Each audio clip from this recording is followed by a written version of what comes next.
السلام علیکم ورحمۃ اللہ وبرکاتہ پیارے بچوں، امید کرتی ہوں کہ آپ سب خیریت سے ہوں گے۔ اللہ تعالیٰ آپ سب کو اپنے حفظ و ایمان میں رکھے۔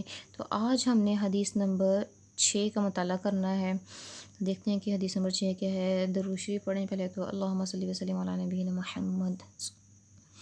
من جس نے احبا محبت کی للہ اللہ کے لیے، و اور ابغضا اور نفرت رکھی تو للہ اللہ کے لیے، و اور اعطا اگر اس نے عطا کیا للہ اللہ کے لیے، و اور منع اس نے دینے سے عطا کرنے سے منع کر لیا، منع سے ہے نا، منع روک لیا کس کے لیے؟ للہ اللہ کے لیے، فقد پس تحقیق، فقد استکمل، تکمل یہاں پر تکمیل سے ہے تو پس تحقیق اس نے مکمل کر لیا، ایمان اس نے اپنا ایمان مکمل کر لیا۔ کیا فرمانے نبی کریم صلی اللہ علیہ وسلم اس حدیث مبارک ہے؟ من احب للہ و ابغض للہ و اعطى للہ و منع للہ فقد استکمل الایمان۔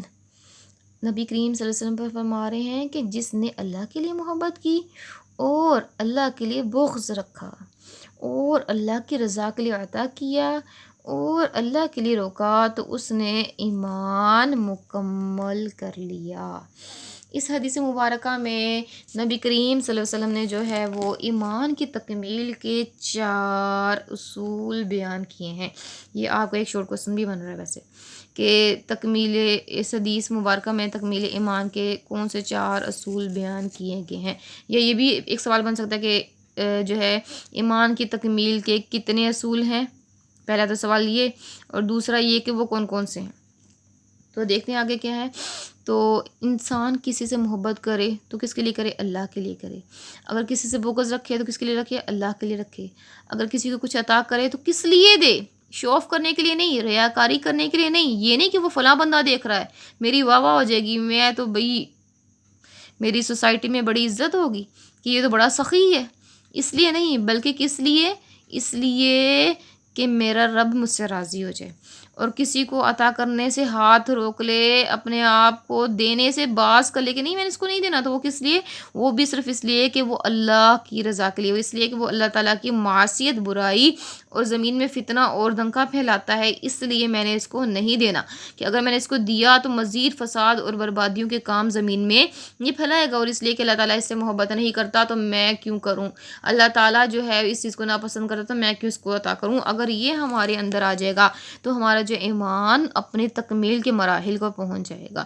تو جیسے کہ میں نے ابھی آپ کو بتایا تو اس کے اندر 4 اصول بیان کیے گئے ہیں کہ اب دیکھیں یہاں پر اللہ تعالیٰ چونکہ انسان سے بے حد محبت رکھتا ہے، لہٰذا انسان کو بھی چاہیے کہ وہ اپنی محبت اور الفتوں کا مرکز اللہ ہی کی ذات کو رکھے، چونکہ اللہ سبحانہ و تعالیٰ ہی سب سے زیادہ محبت کرتا ہے۔ اللہ دیکھیں ایک ماں جو ہے وہ ہم سے محبت کرتی ہے، ہمیں اپنی ماں کی محبت بھولا ہی نہیں چاہتی، کیونکہ ماں جو ہے وہ بہت ہی زیادہ پیار کرتی ہے۔ اس دنیا میں خالص ترین جو محبت ہے وہ ایک ماں کی محبت ہے۔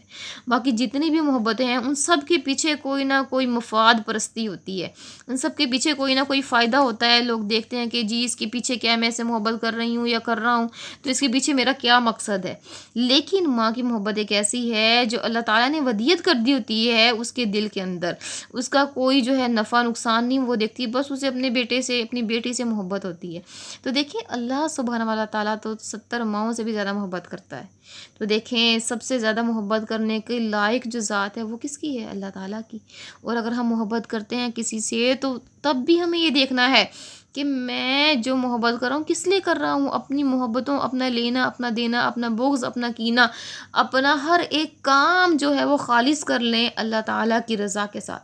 اگر ہم یہ کام کر لیں گے تب ہمارا ایمان جو ہے وہ تکمیل تک پہنچ جائے گا اور ہمارا رب جو ہے ہم سے راضی ہو جائے گا۔ اسی طرح سے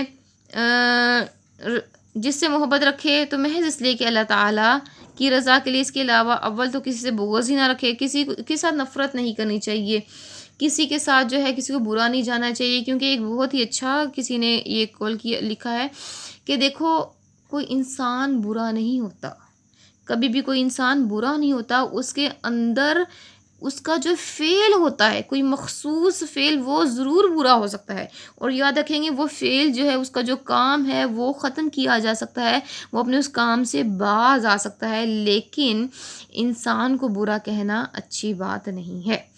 جی، تو اسی طرح سے، اور اگر جو ہے وہ بغض رکھے بھی تو صرف اور صرف اس لیے کہ اللہ تعالیٰ اس کو ناپسند کرتا ہے، اس کے علاوہ اپنی ذاتی کسی مفاد، اپنی ذاتی کسی جو ہے وہ کینہ کی وجہ سے جو ہے اس کے ساتھ جو ہے وہ بغض یا کینہ نہیں رکھنا چاہیے، یا اس کو ناپسند نہیں کرنا چاہیے۔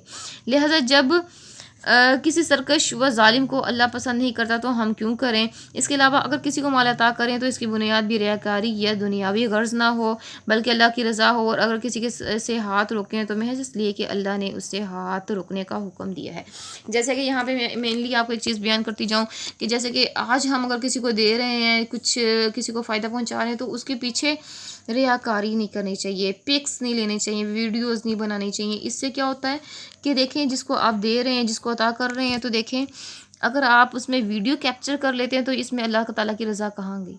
اگر اللہ تعالیٰ کی رضا کے لیے کرنا ہے تو اللہ تعالیٰ تو دیکھ رہا ہے، وہ علیم ہے، وہ بصیر ہے، وہ خبیر ہے، تو اس لیے ان کے پیچھے ان ریاکاری کے کاموں سے جو ہے وہ بچنا چاہیے، کیونکہ نبی کریم صلی اللہ علیہ وسلم نے فرمایا تھا کہ مجھے اپنی امت سے جس شرک کا خدشہ ہے وہ کون سا شرک ہے؟ ریاکاری۔ اس لیے ہمیں حتی المقدور پوری کوشش کر کے اپنے آپ کو جو ہے اس شرک کی گندگی سے بچانا ہے، اور وہ کیا ہے؟ ریاکاری۔ تو جی دیکھیں یہاں پر سب سے پہلا سوال تو جو میں نے آپ کو بتایا کہ اس حدیث مبارکہ میں، حدیث نمبر 6 میں جو ہے وہ تکمیل ایمان کے کتنے مراحل بیان کیے گئے ہیں، کتنے اصول بیان کیے گئے ہیں، اور پھر دوسرا سوال یہ بنے گا کہ کون کون سے اصول بیان کیے گئے ہیں، اور پھر تیسرا سوال آپ یہ بنا سکتے ہیں کہ سب سے زیادہ محبت کرنے کا حقدار کون سی ذات ہے؟ تو کون سی ذات ہے؟ وہ ہے نبی کریم اللہ سبحانہ وتعالیٰ کی ذات، کیونکہ اس نے ہمیں بے بہا نعمتیں عطا کی ہیں، بہت ہی زیادہ ہمیں نوازشیں ہیں اس کی، ہمارے اوپر بہت ہی زیادہ کرم موجود ہے اس کا ہمارے اوپر۔ تو اسی طرح سے جو چوتھا سوال آپ کا یہ بن سکتا ہے کہ کیا ہم کسی سے بغض رکھ سکتے ہیں؟ تو یہ ہے کہ اول تو کسی سے بغض نہ رکھیں، اور اگر رکھنا بھی ہو تو صرف اس کی بنیاد یہ ہو کہ اللہ تعالیٰ اس شخص کو ناپسند کرتا ہے، لہٰذا جب کسی سرکش و ظالم کو اللہ نے پسند نہیں کرتا تو ہم کیوں کریں، یہ آ جائے گا۔ اور یہ کر لیں کہ عطا کرتے ہوئے ہمیں کس چیز کا خیال رکھنا چاہیے، کسی کو مال عطا کرتے ہوئے، کسی کے اوپر کوئی احسان کرتے ہوئے ہمیں کس چیز کا خیال رکھنا چاہیے؟ تو اس کو آپ یہ کر سکتے ہیں کہ ہمیں اس چیز کا خیال رکھنا چاہیے کہ ہم ریاکاری یا دنیاوی غرض اس کے اندر اپنی شامل نہ کریں۔ جزاکم اللہ خیر۔ السلام علیکم ورحمۃ اللہ وبرکاتہ۔